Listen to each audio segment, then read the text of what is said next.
சுந்தரகாண்டம் 41வது சர்க்கம். அசோகவனத்தின் அழிவு. ஹனுமார் ராமரிடம் செல்ல எண்ணி சீதையிடம் விடைபெற்று சென்றார்.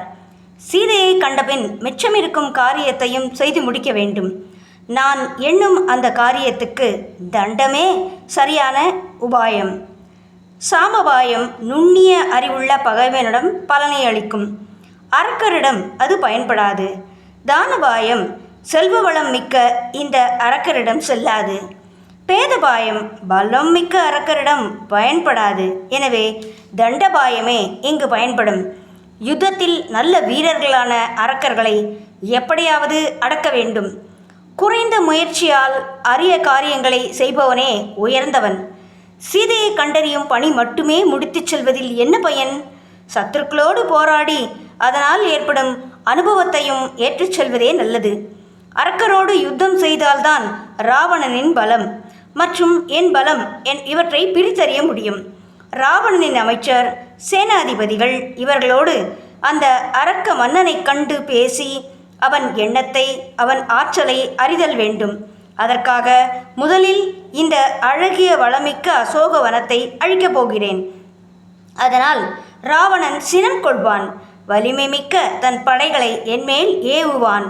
அதுவே பெரும் போருக்கு வழி ஏற்படுத்தும்.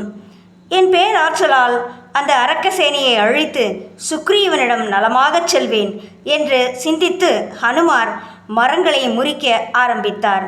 பறவை இனங்கள் அச்சத்தால் சப்தித்து ஆர்ப்பரிக்க பல்வகைப்பட்ட மரங்கள், செடி கொடிகள் நிறைந்த அந்தப்புற பெண்டிர் மகிழ்ந்து விளையாடும் சுந்தரவனத்தை அழித்தார். முறிந்த மரங்களாலும், கரைகள் உடைபட்ட ஓடைகளாலும், பறவைகளாலும், அவல பேரோசைகளாலும், சிந்திய தளிர்களாலும், மரம் செடிகளாலும், காட்டுத்தீயின் வெமையின் கருகி அழிந்தது போல் அந்த வனம் காணப்பட்டது. கொடி வீடுகள், வண்ண ஓவியங்களால் அழகுற்றிருந்த மனைகள், பயந்து சீறி ஓடிய பாம்புகள், மிருகங்கள், இடிபட்ட வீடுகள் இவற்றோடு காட்சியளித்தது அசோகவனம். ராவணனின் சினத்தால் ஏவப்படும் அரக்கப்படையை எதிர்பார்த்து ஹனுமான் வெளிவாசலில் காத்திருந்தார். 41வது சர்க்கம் முற்றிற்று. 42வது சர்க்கம். கிங்கரரை அழித்தல். அசோகவனத்தின் அழிவால் ஏற்பட்ட பேரோசை கேட்டு இலங்கை வாழ் மக்கள் அஞ்சி நடுங்கினர். அரக்கியர் அழிந்த வனத்தையும் ஹனுமனையும் கண்டனர். ஹனுமன் அப்போது அரக்கியர் அஞ்சும்படி பேருருவம் எடுத்தார். அந்த பயங்கர வடிவை கண்ட அரக்கியர் சீதையிடம், இவன் யார்? என்ன பேர்? யாருடைய ஆள்? எந்த தேசம்? பயமின்றி எங்களுக்கு சொல் என்று கேட்டனர். எனக்கென்ன தெரியும்? நினைத்த வடிவெடுக்கும் அரக்கனோ இவன் என எண்ணி நானும் அஞ்சுகிறேன் என்று சீதை சொன்னதை கேட்டு ராவணனுக்கு சொல்ல அரக்கியர் சிலர் ஓடினர்.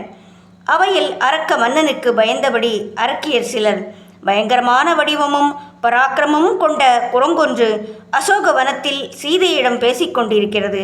சீதை அந்த குரங்கு யார் என சொல்ல மறுக்கிறாள்.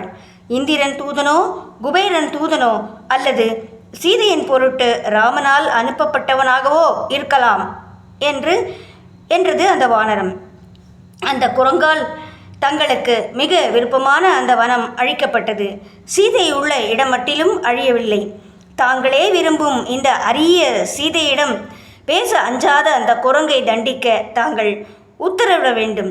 அரக்கியரின் பேச்சை கேட்ட ராவணன் சினத்தால் நெருப்பென ஜொலித்தான். ஹனுமானை அடக்க அரக்கர்களுக்கு உத்தரவிட்டான் அரக்க மன்னன். கோரமான வலிமை மிக்க அரக்கர் 10,000 பேர் ஆயுதங்களை தாங்கி அசோகவனம் சென்றனர். கோபுர வாசல் படியில் அமர்ந்திருந்த வானர சிரேஷ்டனை கண்டு விளக்கில் விழும் விட்டில் போல் ஹனுமான் மேல் பாய்ந்தனர். ஹனுமானோ ஆர்ப்பரித்து தோளை தட்டினார். அந்த பேரொளியால் வானில் திரிந்த பறவைகள் தரையில் விழுந்தன. அப்போது ஹனுமார் வந்த அரக்க சேனையை கண்டு இவ்வாறு சொன்னார். இணையற்ற வலிமை கொண்ட என் ராமர் உத்தமர்களில் உத்தமர். அவர் இளமல் லக்ஷ்மணனோடு வீரத்தில் சிறந்து விளங்குபவர். அந்த பெருமை மிக்க ராமருக்கு நான் தாசன். ஹனுமான் என்பது என் பெயர். வாயுவின் மைந்தனான நான் சத்துருக்களை அழிக்கப் போகிறேன். என் ஆற்றலுக்கு 1000 ராவணர்களும் ஒப்பாகார். நான் வந்த காரியத்தை முடித்துவிட்டு செல்வேன் என்றார். ஹனுமனின் பெருத்த சப்தத்தால் அரக்கியர் பயந்தனர். வந்த அரக்கர் படை ஹனுமனை ஆயுதங்களோடு சூழ்ந்து கொண்டது. அப்போது ஹனுமன் கோபுரத்தில் இருந்த பெரிய இரும்பு தாட்பாலை எடுத்து அந்த அரக்கர்களை தாக்கினார். வந்த வீரர்களை போரில் அழித்து மேலும் வரும் வீரர்களுக்காக கோபுர வாசலில் காத்திருந்தார். தப்பி ஓடிய அரக்கியர் சிலர் ஹனுமானால் விளைந்த கேட்டினை அரக்க மன்னனுக்கு தெரியப்படுத்தினர். அதை கேட்டு சினந்த ராவணன் பிரகஸ்தனுடைய ஆற்றல் மிக்க சேனையை போருக்கு அனுப்பினான். 42வது சர்க்கம் முற்றிற்று.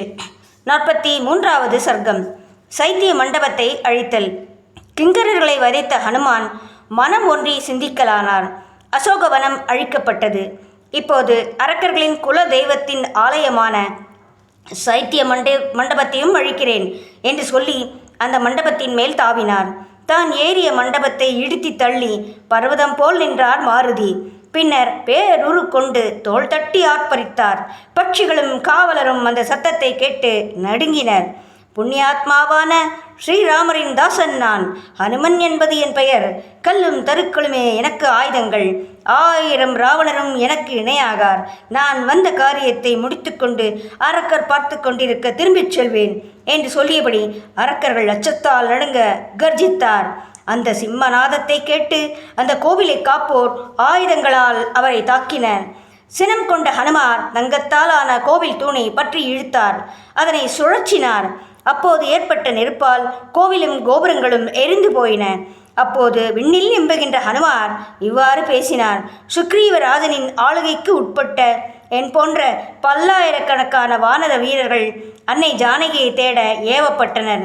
அவர்கள் வலிமை மிக்க யானைக்கும் வாயுவுக்கும் சமமான ஆற்றல் மிக்கவர்கள் பலர். பற்கள், நகங்கள் இவற்றை ஆயுதமாக கொண்டவர்களான 10,000 குரங்குகளால் சூழப்பட்ட சுக்ரீவன் உங்களை அழிக்க வருவான்.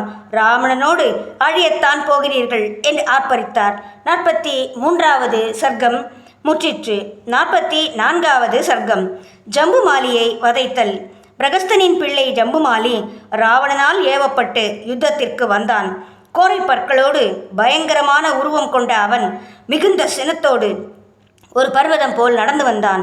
வலிமை மிக்க அவன் பெருமை மிக்க வில்லொன்றில் நான் ஏற்றினான். அதன் ஓசை திசைகளெல்லாம் பரவி நடுங்கச் செய்தது. ஜம்புமாலியை கண்ட ஹனுமார் அவன் இளவலோடு போரிடுதல் தகும் என எண்ணினார். வனத்தில் நுழையும் போதே பிரகஸ்தன் ஹனுமார் மேல் பல பானங்களை எய்தான். பானங்கள் பட்டு ஏற்பட்ட இரத்த கசிவால் மாருதி பார்ப்பதற்கு சிவந்த தாமரையொன்று விண்ணில் மலர்ந்தது போல் காணப்பட்டார். சினம் கொண்ட ஹனுமன் ஒரு பெரும் பாறையை பெயர்த்து ஜம்புமாலி மேல் எறிய அவன் தன் பானங்களால் அதனை உடைத்தான். பிறகு ஓர் அச்சமரத்தை சுழற்றி பிரகஸ்தன் மேல் எறிய அதனையும் அவன் தன் பானங்களால் துண்டித்து ஹனுமானின் தோளிலும் மார்பிலும் பல பானங்களை செலுத்தி துன்புறுத்தினான். அதனால் சீற்றமடைந்த மாருதி அருகில் இருந்த இரும்பு உலக்கையை அவன் மீது பலமாக வீசினார். அதனால் தாக்கப்பட்ட ஜம்புமாலி தன் வில், அம்புகள், தேர் இவற்றை இழந்து பூமியில் விழுந்து மடிந்தான். தன் வலிய சேனையோடு ஜம்புமாலி இறந்தது கேட்ட ராவணன் அனல் கக்கும் விழிகளோடு தன் அமைச்சர்களின் பிள்ளைகளை போருக்கு அனுப்பி கேடு விளைவித்த அந்த வானரத்தை கட்டி இழுத்து வாருங்கள் என கட்டளையிட்டான். 44வது சர்க்கம் முற்றிற்று.